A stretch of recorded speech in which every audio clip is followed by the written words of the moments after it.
Bonjour à toutes et bonjour à tous. Merci beaucoup de m'accueillir à votre congrès. Je crois que la dernière fois j'étais là mais à distance, m'a rappelé Benoît.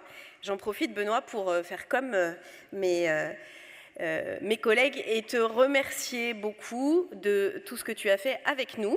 Donc tout le monde a dit le rôle très important de la FSU qui a travaillé dans un collectif sur plein de domaines, mais moi je voudrais ajouter un mot personnel.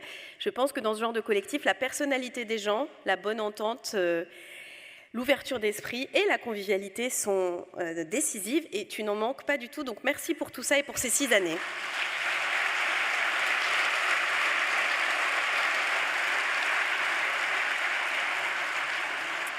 Je partage le clin d'œil pour Julien et je voudrais dire, Caroline, que, je ne sais pas où elle est, que nous t'accueillons donc très volontiers au sein de ce collectif vivant. Et nous sommes très contents, je crois, à chaque fois qu'on a l'occasion de parler d'AES, mais pour ainsi dire aussi parfois un peu frustrés. Très content parce que dans l'histoire, notamment du lien entre les organisations environnementales et les syndicats, il y avait plein de non-dits, voire plein de difficultés. Et peut-être 3 grandes oppositions, un peu presque historiques. D'abord entre aujourd'hui et les générations futures, donc les syndicats disant nous on s'occupe de tout de suite, de maintenant, de la vie des uns et des autres, et nos organisations parlaient des générations futures. Ensuite, des humains versus des écosystèmes, avec une dimension où vous vous occupez de la nature, des petits oiseaux, et nous on s'occupe des humains. Je dis nous en disant les syndicats, c'est drôle d'ailleurs, je change de casquette à cet instant. Et puis la dernière opposition, c'était entre les emplois et le climat, et celle-là, elle a été particulièrement sensible. Alors c'était avec plus d'acuité, suivant telle ou telle organisation, mais pour une vieille écologiste comme moi, évoluer dans un collectif où il y a eu, même si j'ai regretté leur départ, Greenpeace et la CGT, c'était un peu comme de retrouver ses parents divorcés dans la même pièce.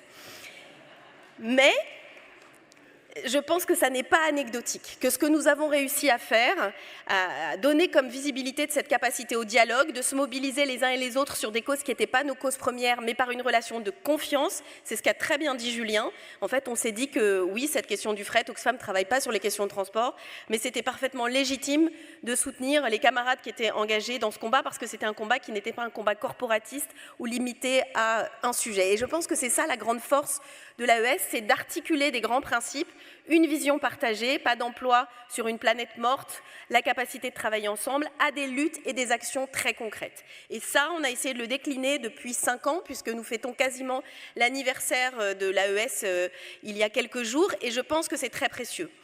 Une frustration aussi, alors Oxfam présente la caractéristique particulière d'être aussi membre du collectif du Pacte du pouvoir de vivre. J'ai découvert à ce moment-là, enfin il y a 5 ans, les subtilités, je ne vais pas dire complexité, des relations intersyndicales et des vieilles histoires entre organisations, que je ne connaissais pas autant que chacune et chacun de vous dans cette salle, qui ont rendu parfois les choses un peu compliquées, mais qui, quand on est capable de les dépasser, comme on l'a fait en juillet avec la coalition 2024, au moment où le risque qui était majeur, c'était celui de voir un Parlement français qui se donnait majoritairement à l'extrême droite, ont été extrêmement efficaces. Donc, c'est aussi notre efficacité collective, la force qui se dégage de ces différences et de ces proximités dans un combat commun qui me paraît être un patrimoine extrêmement précieux. Et je voudrais terminer en élargissant la situation à ce qui est devant nous, en France, mais pas seulement. Il se trouve qu'Oxfam est membre d'une organisation internationale comme Greenpeace, et moi, tous les matins, j'ai des nouvelles de ma collègue américaine. On alterne entre la stupéfaction absolue. Les dernières déclarations sur Gaza montrent que en fait, tout ce qu'on pouvait imaginer de pire peut être dépassé par Donald Trump, et une sorte de sidération qui peut conduire à l'inaction. Et je pense que c'est ça le risque principal auquel nous devons nous employer à résister. Parce qu'il n'y a pas de fatalité.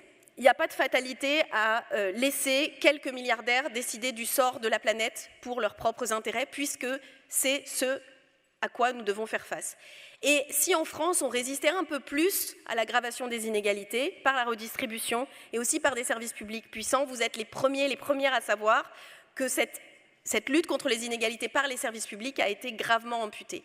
Elle l'a été au profit des ultra-riches, c'est très documenté, pas par Oxfam, mais par la Cour des comptes, par l'INSEE. Aujourd'hui, la France est un pays qui devient de plus en plus inégalitaire au profit des ultra-riches. Mais tout ça n'est absolument pas une fatalité. On peut s'y attaquer par des décisions politiques claires, précises, par des décisions fiscales, par des choix d'investissement dans l'avenir, et on y a travaillé tous ensemble, dégager un scénario qui à la fois remet en cause ces injustices sociales et nous place dans un scénario compatible avec les accords de Paris et qui évite la bascule climatique. Est-ce qu'on peut le faire tout seul en France? Sûrement pas.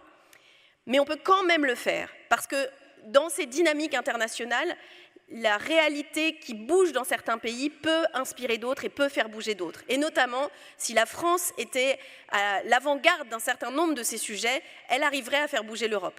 Il se passe des choses ailleurs, en Europe, en Espagne par exemple, qui montrent que d'autres chemins sont possibles. Et je pense qu'on n'y arrivera pas autrement que si nous sommes à la fois rassemblés et déterminés. En tout cas, c'est dans cet état d'esprit que je suis devant vous. Je sais à quel point vous avez dans vos mains un sujet extrêmement précieux pour beaucoup d'entre vous, l'avenir de nos enfants, tout simplement, et à quel point c'est précieux de défendre ce que nous appelons chez Oxfam un des 2 services publics de base, la santé, l'éducation. L'éducation est au centre de tous nos enjeux, la santé l'est aussi, et il y a une attente extrêmement forte. Donc nous continuerons de mettre beaucoup d'énergie à faire vivre ces collectifs.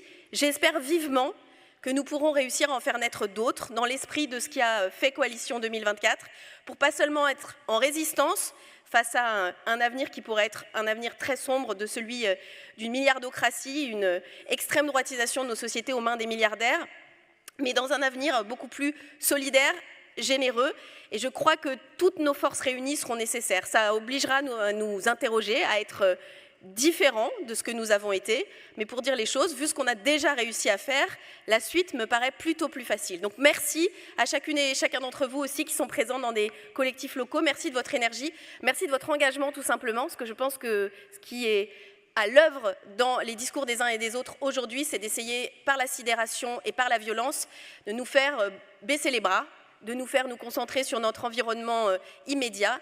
Et on sait bien que le syndicalisme, c'est le début d'une réponse collective à des enjeux majeurs. Donc merci encore et vous pouvez compter sur nous.